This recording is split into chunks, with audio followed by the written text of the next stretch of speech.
Welcome to Cynthia Untamed. This is your youthful and educational platform where we have conversations with and about children and young people in Africa, and we aim to inspire the current generation of leaders across the continent. All right, this is another episode in the Kenya School of Law Diaries, and today we are focusing on one of the most dreaded experiences at the Kenya School of Law, and that is the oral exam. So what is it like, and how do you make the most of it when you want to pass the bar exam? So in this video, I'm going to start with my experience, and then I will tell you how to study for the oral exam. That is, if you're not a person who just depends on luck. If you're a person who depends on hard work like me, I will tell you how to do that. So I remember when I joined KSL, there used to be this story, or rather these tips. People used to give tips. They say, oh, make use of all the time you have right now to study for orals. And then there were other people who kept saying, oh, orals are horrible. I remember on Twitter I'd see memes about, there's this particular kind of staircase at the school, and people would say, oh, I remember my experience was so horrible. After leaving Mutula Hall, I'd be crying. Let me tell you, there are so many stories, like I have mentioned over and over again, about Kenya School of Law, but I am here to tell you that it is doable. So like you, I had also had these stories about the oral exam experience, and I'm telling you, oh my goodness, the pressure I used to have. And that is why it is very important for you to watch my video where I talked about how to keep up with the lecturer, because keeping up with the lecturer in term 1 and part of term 2 will help you, is the best tip to help you to not panic when you're going in for the oral exam. So I remember for me, in terms of preparing, I was like, I'm going to utilize my time and ensure that I get the best marks possible. So the first thing I did was prepare my physical appearance. I have done a video on that where I did my nails, did my hair, got a suit. So that was a very, very first thing. I say that even if I miss any other mark, I cannot miss a mark in terms of presentation. Presentation is so important. Please do check out that video if you haven't, just so that you also know what kind of outfit you would need. Now, my oral exam experience was just, it was funny.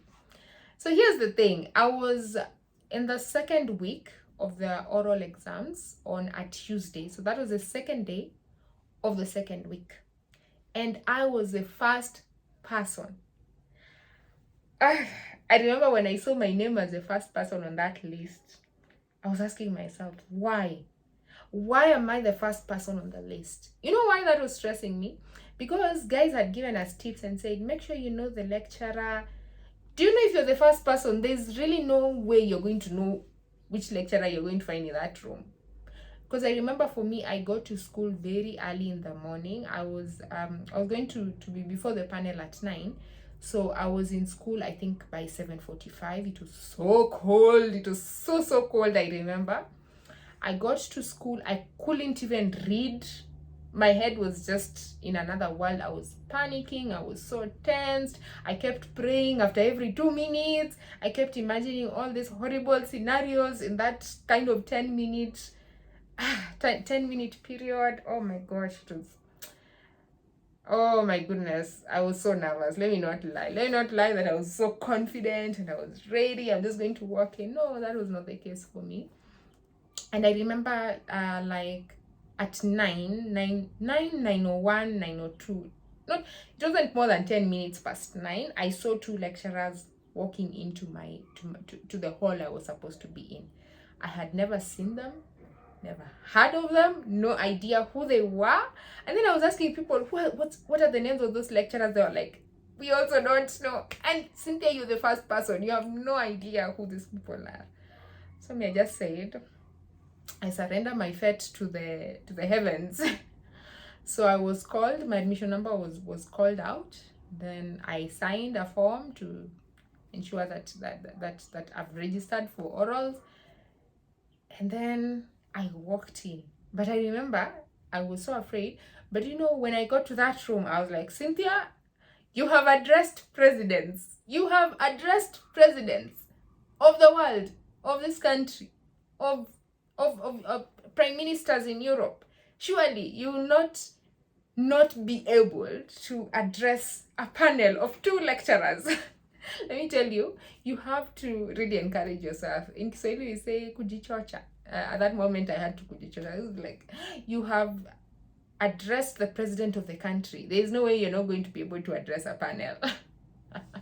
So I remember I walked in. The moment I got to the door, I remember I just stood like this and I walked in, and I had high heels. Please make sure you have high heels on the day of your orals if you're a lady. And I walked in, and I remember I just smiled as I walked in, and I stood there and I was like, good morning. Let me tell you, I mastered all the English I had. Like, good morning. And they're like, good morning. The panel's like, good morning. And I was smiling. This is another thing. Even if the lecturers don't smile back, please smile with all your heart. Smile with all your heart. That's what I did. And so the lecturers asked me, do you know us? And I said, no, I don't know you. And this is now something I picked up. Be polite and courteous. Don't be like, no, I don't know who you are. Just be like, no, I'm sorry, I don't know who you are, but I'd really love to know who you are. And so they said, my name is X, my name is Y. I was like, lovely to meet you, my name is. And so just take it like a normal conversation. Let me tell you, the 10 minutes go by so fast. So try and utilize that period as much as you can. Do you know, in those 10 minutes, I was asked questions and I forgot the answers. You know, what made me upset during that period is that I was asked, what are the elements of a contract? Do you know, I could not remember. I could not. The most basic knowledge in law. Elements of a contract. I had no idea. And I was like, what is it? What? And then I kept saying some answers. The lecturers were like, no, that's not the answer. Let me tell you, I was just like, I'm going to say it. And I remember the lecturer now gave me the answer to the question. And then I was like, can I explain what that means? And the lecturer said no. And I was like, Cynthia, you're done. I was just like, just do your best. Just do your best. Yeah, and the 10 minutes just went by like that, because in a very short time I had the clock ringing and the time was up. And I remember I left that room and I was so broken. I was just like, Cynthia, you have messed up. You have messed up. You have messed up. And I remember even when I was doing the presentation, there's a question I answered and the lecturer asked me, are you sure? Do you know I was not sure? But what did I do? I looked straight at the lecturer's face and I said, yes, I am sure. And I was not sure. I was not sure. I don't even think I know the answer up to this point. And I walked away, and after that session, I went, bought myself some lunch, and then I went home, and then I slept. I think I came home at around 3 that day, and I slept up to the next day like at 10, because my God, I was so depressed. I was so depressed. I couldn't believe I had messed up this oral exam. But here's where the surprising thing comes in. I had an 18 in orals. I had an 18 in orals. I was like, wait, what? I thought I was going to have like a 12 or a 10 based on how that thing had gone. But I had an 18 out of 20. And I think, honestly, without oral marks, I think it would have been so difficult to take the bar exam. And so, how do you prepare for the bar exam? Okay, the first tip I mentioned is keep up with the lecturer. That is another video on its own, so please go watch that video. I have said everything I need to say in terms of keeping up with the lecturer. Number 2, in terms of preparing for the oral exams, really, is just pray. I know it might sound trivial, but it's not. Pray. Let me tell you, from the beginning of KSL, I used to tell God, please help me to find a considerate panel. A panel that will just see this is a student who's really determined to pass this thing. Pray for a considerate panel. pray that the panel will see that you're doing your best, because remember, at the end of the day, the lecturers are humans. They're just humans. So pray that they will see that you're doing your best. Pray that everything just goes well, that you get to school in time. You know, that these things that we may take it for granted, but let me tell you, prayer is so important, because I remember I prayed to God, just help me. The other thing is, I think also the time you walk into to that oral exam room, I think it does count. It does count, because remember, I have told you I didn't even know the answer to elements of a contract, but I did answer other questions correctly. I'm not saying that I didn't know anything, it's just that the answers evaporated. But I think also being the first person that day helped, to be honest. I think it has a factor. I cannot say for sure, but you see, when you're the first person, nobody has come before you and wowed the panel, and they'll be like, wow, that's the standard measure of oral advocacy. And nobody has come in before you and just done, let me use the word, not done a good job. Somebody has just come in and they were just like, oh my God, this person, what do we give this person?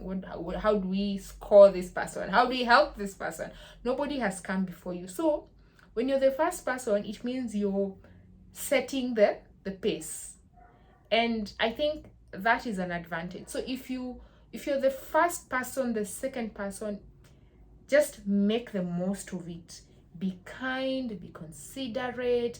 If they correct you, say thank you. Let me tell you, that day you will humble yourself. I know you're proud.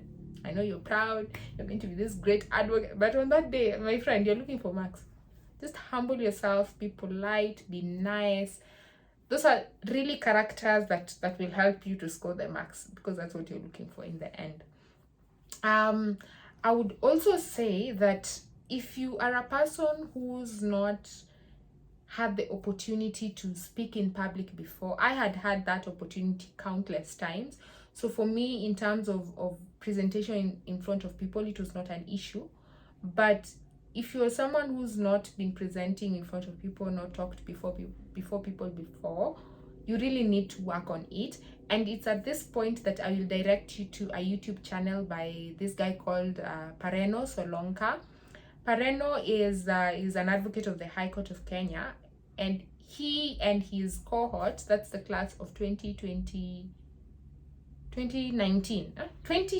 class of 2020, once they passed the bar exams, they took their time to guide the class of 2021 in terms of taking the bar exam. So I remember we used to have sessions every Saturday, the entire academic year, and we would practice with them. So we started with the oral exam, and they would just call out and ask people to volunteer and answer questions randomly, because oral exams is about random questions, and you'd have the opportunity to present before them as if they were lecturers. And for guys who had never been before, like a public audience before, this also really helped them. So you can go watch the channel. I'll leave the link here so that you also get exposed to that channel. It has a lot of useful content in terms of academic revision for KSL, and it's free and everything. So go watch it. You can also practice in front of your friends or in front of the mirror. So just sit down with a couple of friends and they ask you random questions. What are the elements of a contract? And see if you're able to answer those questions on the spot, because oral exams is about answering questions on the spot. Ask yourself, what is it you don't know? And then work on it. And then when you're doing your oral exam, when they ask you a question, always anchor your answer with the law. Don't be a rumamonga. You're a lawyer who's preparing to be an advocate. So don't just say, that's how it happens. No, say, according to the Constitution, Article 27 of the Constitution talks about discrimination. Then you give the answer. According to the civil procedure rules, this is the thing. Just anchor your responses within the law. Don't be a rumamonga. That's what I would say. So practice in front of people, and then anchor your responses within the law. And then please start reading early. I have a book here. I have said that keep up with the lecturer, But you see, also keeping up with the lecturer means that you must be smart about it. So this one here, this is the book that I can say really helped me when I was heading towards the oral exams. It's called 9-in-1 ATP Summary Edition. When I joined KSL, it was brown in color, and then it was updated. Now it's blue. I don't know if they have another color, but the title is 9-in-1 ATP Summary. So this book, in as much as it's big, can you imagine it has summarized the KSL content like this? This is how it summarized it. And I don't know if you'll be able to see the inside, but you see how short the notes are. The notes are very short. And the fact that the notes are very short means that you're able to read really quickly, because with oral exams you don't know what you'll be asked, but you'll be asked anything in law, something that you have learned either at undergrad level or at KSL. But for me, I was asked questions from KSL, so I can say you'll be asked questions about KSL. And the good thing with this one is that you'll have an overview of all the units in a very, very short time. Especially, it will be more helpful if you have been reading from day one, because this is a summary. So when you're reading a summary and you've been reading intensely from before, it's much easier to grasp the concept. But now when you're reading, you have to be smart. You don't read it like a novel. Like, for example, this one is saying, residing at number 18 Elite Gardens. No, you don't read it like that. So for me, what I used to do, for example, let me take an example of the functions of a demand letter. What is the purpose of a demand letter? So I would read, the letter is intended to claim for relief or avoid litigation. And then I'd say it in my head again. You're kind of cramming and not cramming, I don't know. You're trying to repeat the concepts, I would say. A demand letter is used to avoid litigation and to claim relief. And then what I used to do is I used to take my book and then I write it down again so that I remember, so that you're actively reading. You're not just reading like a novel. You have to read and repeat it to yourself. And then after a few days, you come back and you ask yourself, what is the purpose of a demand letter, without looking at the book. And then you see if you can give the two answers correctly. That's how I used to do it constantly, up to the day before the oral exam.